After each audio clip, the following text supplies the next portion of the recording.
The difficulty in Dark Souls is often misattributed to a sadistic intent, which implies punishment for the sake of its creators.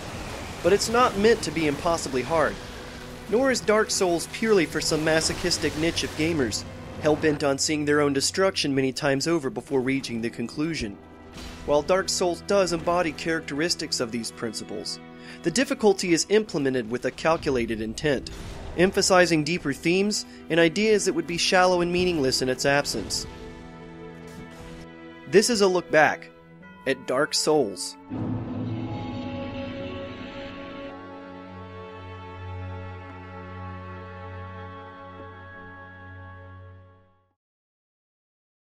Games within a sadistic vacuum do exist. A lesser-known mod series for the original Half-Life called Half-Quake debuted in 2002, and succeeded in putting players through figurative and literal meat grinders in their attempts at escaping the hellish existence wrought upon them. Here, the Dark Souls characteristic of experience through repetition is distilled down to its purest form, where no amount of intuition can typically prevent your death at the next trap. The only way to win is to memorize the puzzle and level details through an unending cycle of dying and reloading. Dark Souls developer From Software takes this concept and masterfully tempers it, honing the challenge until it is precise and intentional like a sharp sword, even though it may appear to be more like a fist at times. But that's not really the point. I mean, after all, most games exist to provide some kind of test of the player's skill, hopefully increasing with the player's improvement throughout its course so that you feel like you've accomplished something by the end. But Dark Souls relies on this to create meaningful interaction with players, forcing deep investment into its whole world, so that only by losing oneself within the game can all of its aspects be truly appreciated and mastered. This difficulty is the subatomic matter by which the rest of the game exists.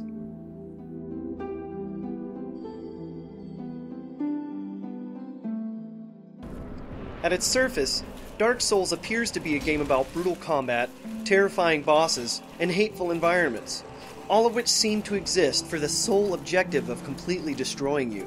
There is no quest marker, there is no minimap, there is a daunting penalty for your death. While its very nature will attract gamers seeking a higher than average difficulty, I think it's meant even more for the players who don't know if they have what it takes to win. It's not meant to frustrate you, it's to keep you thoughtful and patient. Players with an affinity for panicked button mashing will be sliced to pieces by their first foe. Dark Souls is largely melee-centric, with a stamina meter that informs your every move in combat. Nearly all actions you take drain your stamina, and though it refills quickly, it is also depleted in only a few moves until you've upgraded it. With empty stamina, you cannot change items, evade, block, or attack. This means that you will have to really get a feel for the combat before you can start carving your way through enemies. You will have to learn when to block, roll, and kick, where to focus your attacks, and when to wait for enemy patterns to change. All of your enemies are capable of killing you if you get careless. Your own attacks have inherent timing and weight behind them. There are many types of weapons scattered across the world of Lordran, each having different sets of moves that allow for diverse playstyles. The Zweihander is a sword taller than a grown man, swinging wide and hard, but it requires your avatar to put all of his weight behind it, and it leaves you open to counterattack. This sword has good range and attacks quickly, but it will take many hits to equal the damage of the Zweihander. There are also various magics and ranged attacks that are balanced with strengths and weaknesses. Despite the constant anxiety you will feel during your first playthrough, you're given a lot of room to get comfortable in your own shoes, so to speak. And the only playstyle Dark Souls forces upon you is caution. This cautious nature is bred from a healthy fear of the game world. Zombie soldiers will surround you and cut you down, burn you with torches, perforate you with arrows. deformed beasts will tear you up, and giants will stomp you to death. And outside of invasion from hostile players via a semi-persistent online world, there are perilous traps, and gravity's own grip may very well take you as often as all the rest. Even if you're relatively uninformed, you've still likely heard about the bosses. Towering golems and grotesque beasts, each comes with its own attack pattern and special qualities to keep you tested and pounding against the stone in new ways. While sometimes they may feel unfair, there is always some way to balance it out so that you gain the edge. This isn't Star Fox though, and weak spots won't flash brilliantly to clue you in where to attack. It will be up to you to discover the best times to move into strike and when to fall back to avoid the inevitable game over hit. Of course, this comes with trial and error. There is no hand-holding in Dark Souls. Your tutorial is a 5-minute dungeon, some text clues that double up to show you the online message system, and of course a daunting boss fight. In your first encounter, you can either fight him with a broken weapon, which is almost always unsuccessful, or flee from him, which hopefully teaches you that sometimes running around your enemies is the preferred method. You won't get this option all the time though. Eventually, you will have to fight. Since you're constantly pushed to the edge of your knowledge and abilities, your death is commonplace. If the Crash Course tutorial is the opening segment, the advanced tutorial is the rest of the first playthrough. Every time you die, you drop your collection of souls and must return to that spot again to reclaim your progress, but only from your previous life. Since the souls double as your currency and your experience to the next level, this often means having your progress reset when you fail. But the experience you personally gain during the process is so much more valuable than the fleeting currency in the game. Even if you manage to stay the same level, the 10th time you go through an area feels a lot better than the first or second time. You will get better, but you'll never lose that respect and fear for the game world.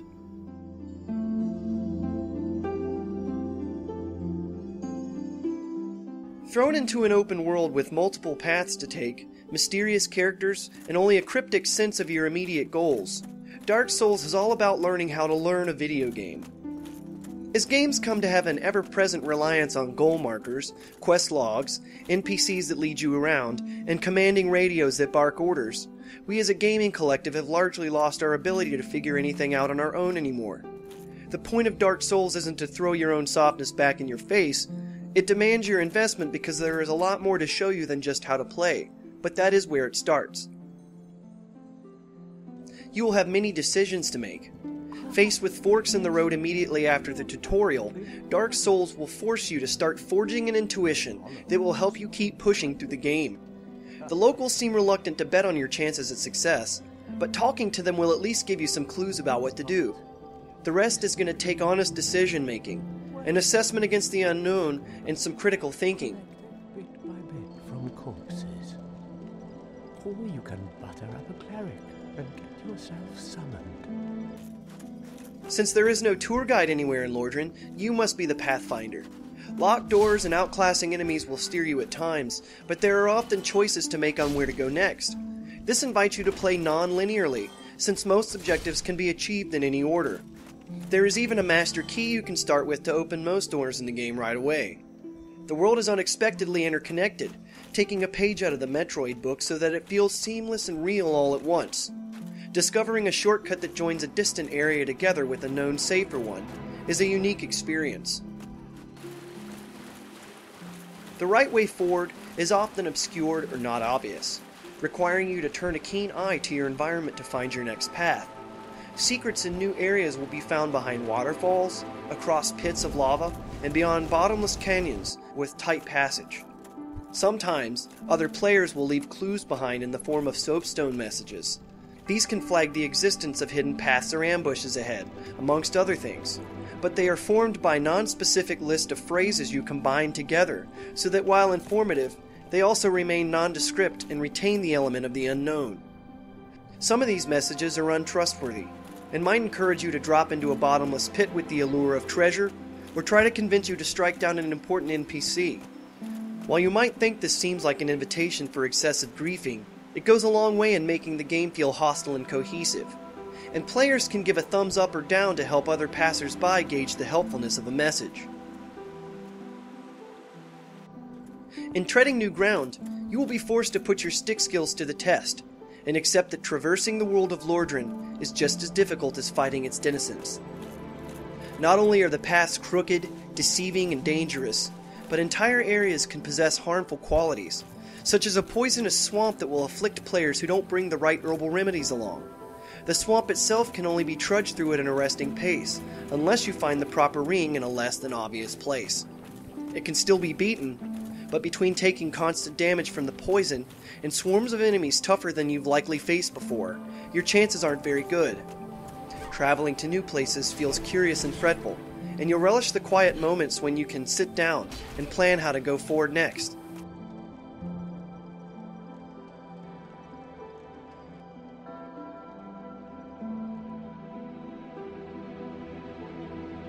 You'll also delve into the rest of the game this way. While I think it's taken to an excessive level, you'll have to do a decent amount of studying and experimenting to figure out the game's mechanics. An item's purpose is often only discovered by looking at its description, which tells you of its history and what it does. And your character stats and how they interact with one another are barely explained at all, so you can only glean function from actually leveling your character. I will offer the caveat that this is the one portion of the game I think you should read about online, but luckily you don't have to min-max your character to be successful. Your experience, as I've said before, is vastly more important. If you don't believe me, look up one of the Soul Level 1 full game runs by some of the more hardcore Dark Souls junkies. The struggle to unravel the mystery of the game bleeds into your general thought process while you play. Outside of treading apprehensively into new castles, or watching for ambushing enemies or soapstone messages, you'll begin to think about the whys of this world. What exactly set this place to ruin? Who lived here before? There are snippets of unspoken story everywhere you look. The item descriptions tell of long-past characters in an almost mythic light, offering glimmers into Lordran society and neighboring lands. It suggests no place escaped the doom befallen. Thinking critically and starting to draw your conclusions invests you further into the game, and it achieves what many games fail to find: believability. Descending ladders, staircases, and elevators into the darkness feels like a harrowing journey. And when you've taken a multi-hour and thankless trek into the lowest depths, coming back out and seeing the sun again for the first time lifts a burden from your shoulders. Meager, dusty bonfires, where you rest and spin souls, offer undescribable solace after lengthy and deadly adventures.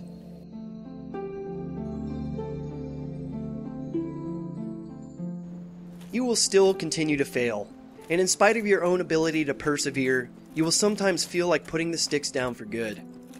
This challenge to your constitution embodies the very themes the game has tried to convey to you everywhere else. Nearly every NPC you encounter has the potential to give up and lose hope, going from cognizant undead to mindless zombie in a process that's known as going hollow. It's implied this occurs when one loses touch, either for failing to find some kind of purpose or running out of hope altogether. Even the most jovial companions can fall victim to this if they lose their way.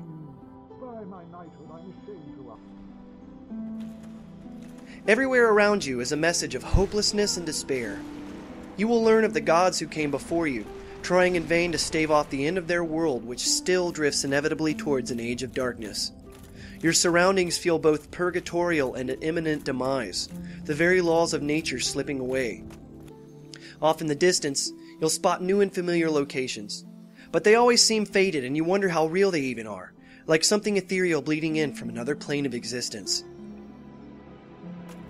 Bloodstains of fallen adventurers, players who are also online at the same time as you, replay for you the last futile moments of those characters' lives when you touch them, warning signs for things to come. You can't see what killed them, just their own echoing ghosts the moments leading up to their deaths, so a lot is left to your imagination. Converging forces try to convince you not to keep going, and you'll always have your own lingering doubts about the trials before you and your own abilities to overcome them. In that way, your character runs the risk of going hollow both figuratively and literally. Again, it's implied that constantly dying brings you ever closer to going hollow. Your bones always manage to find their way back to your most recent bonfire so you can resurrect, but how long until they forget the way? Not all characters in Dark Souls are so lucky. If you ignore helping them with their perils, you may find them further down the road and given to the madness. What happens to your character if you decide not to play anymore? Is it symbolizing the defeat of hope? I'm not saying that the developers necessarily designed the game with this meta in mind, but it's hard not to look at Dark Souls and see the relation. Acquiring humanity can reverse the process of going hollow. By returning to your human form at bonfires with some humanity, you can restore your connection to the world. You'll be able to summon other players and NPCs for help during boss fights, but you can also be invaded by hostile players looking for some surprise PvP, so they can take your humanity from you. It means that even when you feel the comfort of knowing an ally will be available to help you, it's balanced by the unease from possible invasion. When you were hollow, you were disconnected, safer in a way, but also completely by yourself. You may see the ghosts of other players on their bloodstains or wandering from time to time. That only serves to remind you how lonely you are.